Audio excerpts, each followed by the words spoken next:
ABC is a right angle triangle in which angle A is 90 degree and AB is equal to AC, और हमें angle B and angle C find करना है। तो देखो इसमें figure किस तरह से बनेगा। हमें एक राइट एंगल ट्राइंगल बनाना है। ये एंगल A है क्योंकि ये 90 डिग्री है। इनमें से एक को B ले लेते हैं, एक को C ले लेते हैं। यहाँ पे AB और AC इक्वल हैं और हमें फाइंड करना है कि एंगल B क्या है और एंगल C क्या है।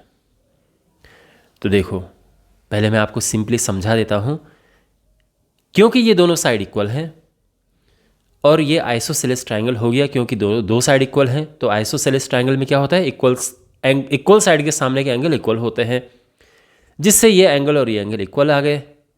अब ये अगर इक्वल एंगल है, ये तो 90 हमें पहले से ही पता है, तो बाकी ये 45 आ जाएगा। इस तरह से हम इसमें आगे बढ़ेंगे। तो अब सबसे पहले तो ये हम लिखेंगे कि इन ट्रायंगल, जो गिवन ट्रायंगल है ABC, AC is equal to AB, ये गिवन है क्वेश्चन में।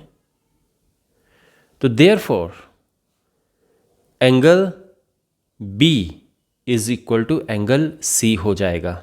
और ये एंगल्स क्यों इक्वल होंगे? क्योंकि आइसोसेलेस ट्रायंगल की ये प्रॉपर्टी होती है कि उसमें इक्वल साइड के सामने के एंगल इक्वल होते हैं। In an isosceles triangle the angles opposite to the equal sides are equal. तो इस वजह से ये दोनों इक्वल आ गए। यहां पे देखो कि also angle A, angle B, angle C, इन तीनों को जब हम प्लस करेंगे तो क्या होगा?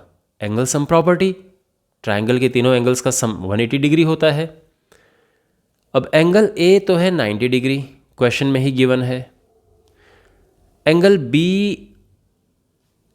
एंड एंगल C, फिलहाल इसको ऐसा लिख देते हैं, लेकिन बाद में हम C की जगह पे भी B ही लिखेंगे। ओके, तो यहाँ पे B प्लस C हो गया 90 डिग्री।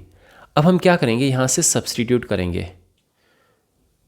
तो एंगल B को B रहने दो, बट C की जगह पे भी B लिख दो। क्यों? बिकॉज एंगल B और एंगल C इक्वल हैं। तो या तो B की जगह पे C लिखो या C की जगह पे B लिखो, पर दोनों को एक जैसा ही हम लिखेंगे, जिससे कि हमारा ये आ जाएगी 2 एंगल B इक्वल्स टू 90, और इससे एंगल B आ चुका है 45 डिग्री। अब एंगल B 45 डिग्री है, तो देयरफॉर एंगल C भी 45 डिग्री है, क्योंकि angle B is equal to angle C।